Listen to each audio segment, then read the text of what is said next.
On this edition of Independent Sources, the rough road back for Rockaway residents who remain displaced and desperate 4 years after Superstorm Sandy ravaged their community.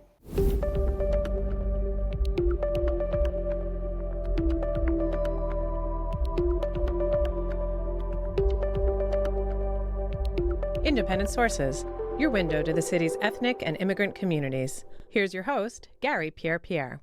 Hundreds are still homeless and hapless to do anything about it. 4 years after Superstorm Sandy buzzsawed the United States eastern seaboard, the storm did an estimated $65 billion in damages initially. That price tag is still growing, along with Rockaway residents' anger and frustration with Build It Back. The program that was supposed to raise or rebuild their homes or provide money to help others relocate has fallen short of its mandate to have all this work done by the end of this year. The trouble with Build It Back is just the proverbial tip of the iceberg. With me in studio to discuss Build It Back and some of the other issues faced by Rockaway residents are Dr. Lee Graham, Assistant Professor of Urban Affairs at John Jay College, and Hezron Mohammed, who is a resident of Edgemere located in Far Rockaway. Before we begin our conversation, let's take a look at this piece about some of the problems with Build It Back. A house, to raise a house, I mean, it takes them a day to raise the house, okay? You know, it goes up, it's hydraulic, it all goes up simultaneous, every single corner goes up, it doesn't take much. The cribbing might take a day. It might take, let's say, 4 to 5 days to officially start to finish, have that house from beginning construction, bringing the equipment here and raising it and pulling away all the other type of supports, maybe 5 days. The foundation might take 3 or 4 days to, you know, do the rebar, then the framework, maybe. If you had a full crew on there, there's no reason why not. They do work maybe 6 hours, 7 hours per week on average, and that's the problem. I see crews, you know, come here maybe at 9, 10 o'clock in the morning, leave by 2:30. No work going on for days and days at a time. I speak to the neighbors say, I haven't seen anybody here in weeks. You know, sometimes someone will come, you know, look at something, sign that workbook in the little cabinet back there and leave. You know, you ask them what's going on, they say, oh, we're progressing very well. You know, they tell you lies. The city tells you lies.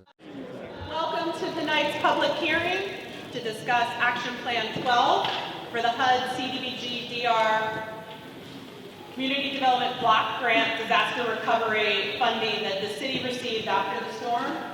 So I'm going to talk about the $500 million in cost for the Build It Back program. A couple of things that we've been doing to understand is to kind of go back to the original action plan and to look at it, and to figure out where the original estimate was, how that was put in place and where we are today.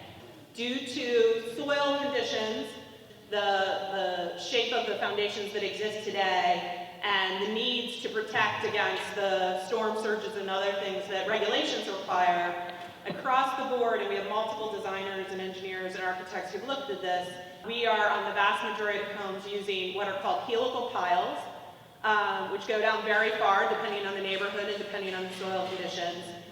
Removing the old foundations, if there's foundations there, so demoing those, putting in new foundations that are fairly substantial, and then putting in the concrete piers.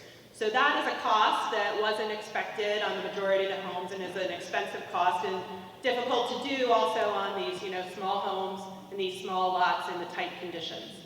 We very much encourage you to provide comments to the action plan.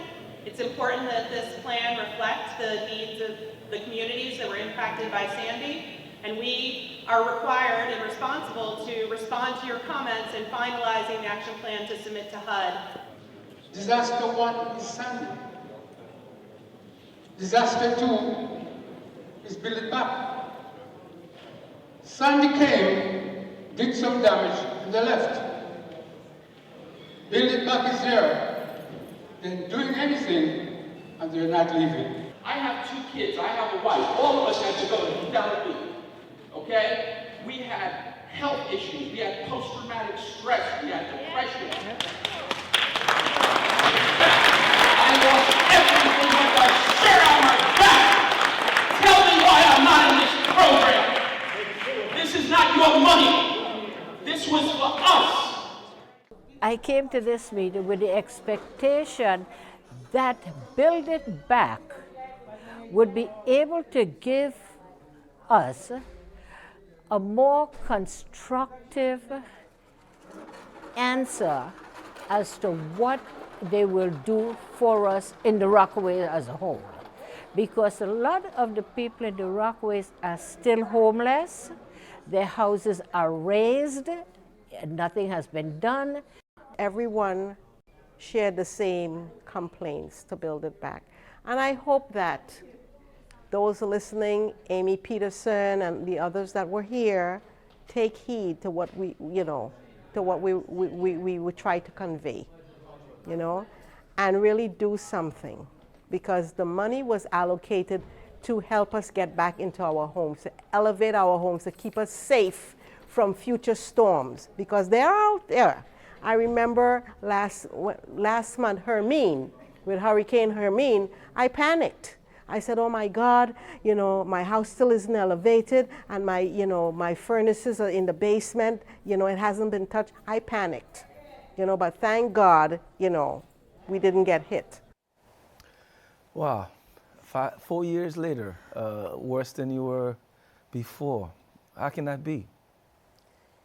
4 years later, and the Rockaways are no better than what it was at the very beginning. It's all because that we were promised homes would be elevated, people will be relocated while the homes were being reconstructed, and so forth. I have a question for Build It Back. The resident will be told you have to vacate your premises at least 6 months before they do any work. They will come, they board around the homes and everything. Mm-hmm. Nothing has been done. They are putting you up in a shelter or some hotel someplace. That is money wasted, in my opinion.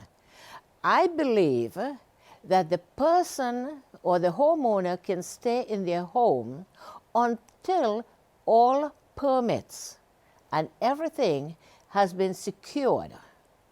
When they are ready to lift the house, then the owner be given a certain amount of time to vacate.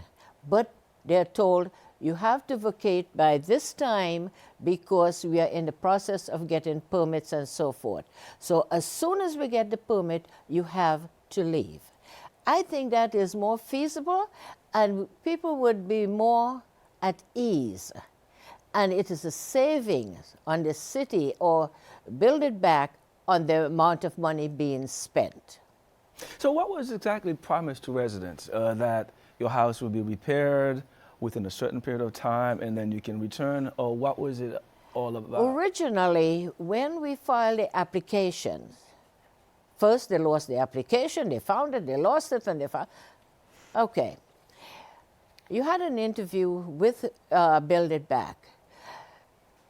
Certain people, homeowners, were promised the monies that you got from the insurance and the monies that you spent to repair your home, if you may be able to get back a couple thousands of dollars, or you may be able to return a certain amount of monies. For instance, I was told I would get back a certain amount of monies. I'm yet to see that money around. But then they came around a second time and said that you would not be getting back that money. That money will be used, plus you have to apply for a grant, which you don't have to repay, to lift your home. Okay. So let me bring Dr. Graham in here to give us a perspective of really what's going on. Who's dropping the ball here? I mean, money doesn't seem to be the problem. What's the problem? Right. You know, it's a good question, and it's with a complicated program like this, it's really hard to say that there's just one particular source of failure or problem. I mean, you see this over and over again after disasters. I've worked as a practitioner and a researcher in Lower Manhattan after 9/11. I worked in New Orleans for a long time doing research and activism, and now in the Rockaways. And, you know, anybody who has the resources before a storm to rebuild their home through their insurance company with the proceeds, maybe some savings, they will make it through. Some trauma, some loss, but they'll make it through. Anytime you need to engage with usually well-intentioned government programs like this, it's just the layers of government involved, HUD approvals, feedback, planning at the state level or the city level, processes of disbursement, ramping up, all of it just starts to build on each other. So if you have a problem early on, then that can be compounded very quickly. The other thing is that it's really hard to make people whole again. And so it's really hard to say, we're going to get you back into your home in a way that you experience, especially when things like the FEMA flood maps are being updated. We've reformed some congressional legislation after Katrina to try to make the flood insurance program solvent again. And it's, you know, it's really hard to get people back into their homes in a way that's not drawn out, delayed, and difficult. Let's hold that thought we'll come back with this. We're due for our first break. We'll have more on our discussion about building back after Superstorm Sandy right after this.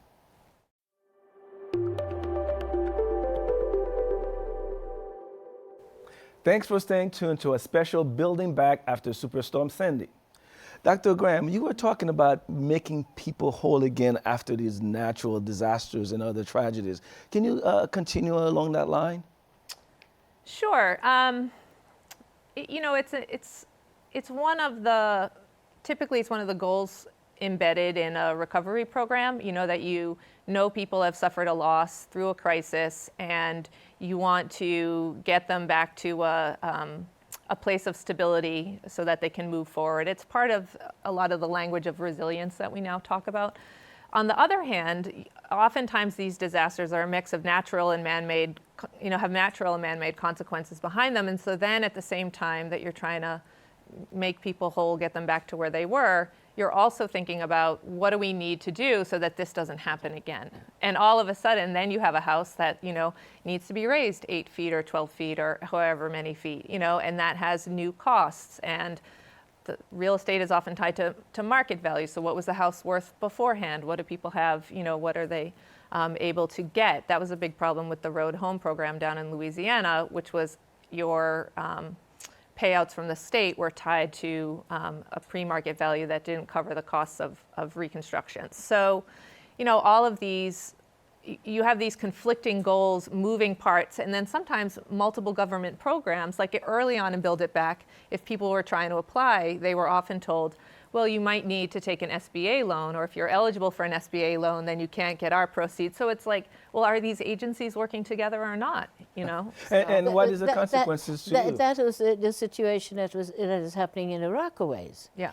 Now you're lifting homes. Mm-hmm. You have contractors. Mm-hmm. The contractors will come in.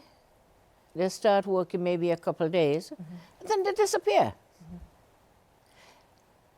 That is where the money is being spent. There is no consistency that a contractor will continue working on a house to get it complete. Yeah. So let me ask you this, is there an oversight? Who goes by and makes sure that this work is being done? That was part of like my question about who's responsible for this, because obviously the city is spending the money, so they're not looking at what's happening.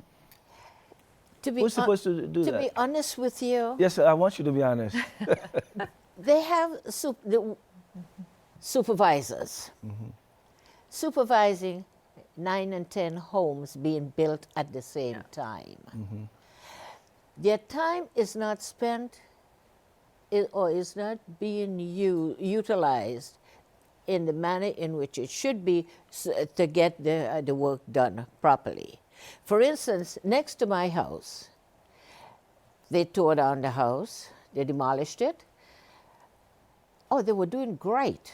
I thought the people would be moving back into that home by the end of August, September. How many people are we talking about affected by this? Hundreds of people, thousands. On my block where I live, they just completed one home. The lady moved back in with quite a few problems in the home.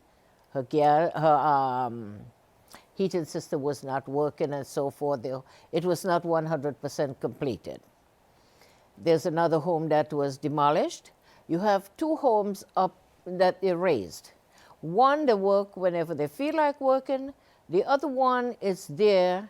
You may see them one day a week or half a day a week, or sometimes you don't see them at all. And this is what is happening. Mm-hmm.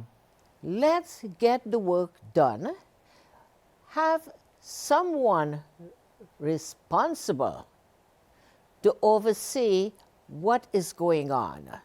So in this situation, Dr. Graham, for instance, who's in charge? Is it the city? Is it HUD? Who's in charge? Right. And why? It seems there are many cracks here. Yeah. Yeah, well, there's layered levels of responsibility. So this is the city's program, so the city is responsible. Amy Peterson, Mayor de Blasio, they have to report to HUD. They have to follow their federal guidelines. So, HUD has oversight of the city. But then, you have this Office of Recovery and Resilience, and then you have other city agencies that may be involved. One of the things I heard early on in the first couple of years was that the Department of Buildings was really challenging to work with. If they're involved at all, they're not an agency that has historically had experience with disasters like housing agencies often do. So again, I don't know the intricacies of this, and I can tell you want to speak to this, but it's like if the agencies don't have that do permitting or oversee contractors, Department of Consumer Affairs, even the Controller's Office to do audits, or the City Council with their Sandy tracker, there's actually might be a lot of different layers of oversight, but who can actually do sort of enforcement or penalties can be really unclear. But as it is also, now you don't only have single-family homes. Right. You have multiple dwellings. Mm-hmm. Right. And you have to deal with the zoning. Right. The zoning is a big problem because I have a mother-daughter home. Yeah. To lift that is going to be a problem. Right. So your house hasn't been lifted yet? No, because you see, what Build It Back is telling me, my ground floor is concrete. Top floor is sidings. They're telling me they're going to do minimum repair to the top floor, and they're going to disband the ground floor. I said to Build It Back, I says, look, there is a problem with my home because you cannot lift concrete. If you lift concrete, it's going to crack. You cannot fix concrete. It's not going to stick. It's going to crumble. Two solutions. Secure the foundation of the ground floor. And what was their response to you? We'll get back to you. Over 2 months. And this is what they're doing. They're coming, they're looking at your home, they're making you promises. We're going to do this. We're going to do that. Is it being done? No. Where do you live now? Where are you? I'm in the Edge Bay area, Okay. near the bay. And also they're talking about fixing the bay. Yes, but if you do any work on the bay, you have to secure the bay so that in high tide and so the water would not come over the walls again. So do you feel vulnerable? Do you? Very vulnerable. Because as it is now, whenever there's high tide, I'm looking at the bay. How high is it? Is the water going to come over again? What are we going to have? How close are you to the bay? I'm very close to the bay. Yeah. Because I'm middle of the block. Stay tuned. When we come back, a few final thoughts from our guest.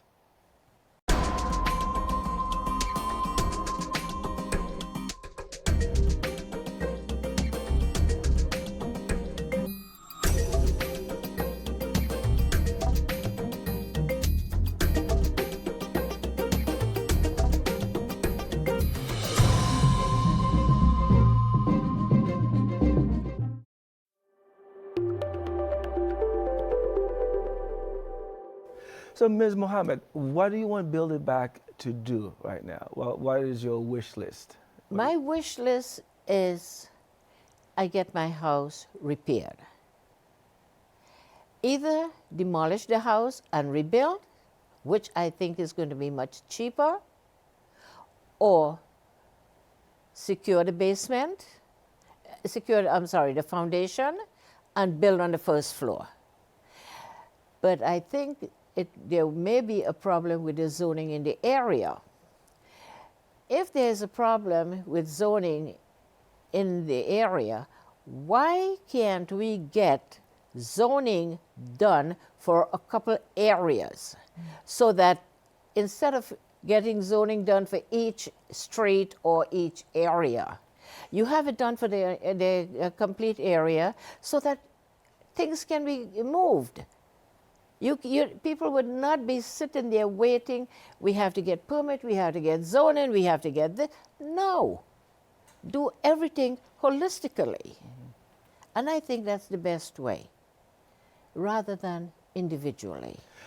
Now, you would think after 9/11, obviously it was a small area of the city, and then nationally we had the experience in New Orleans, that this time all the players would have learned from these situations, and this would be an example. We'll be doing a different type of show, how great the city got it. So what happened?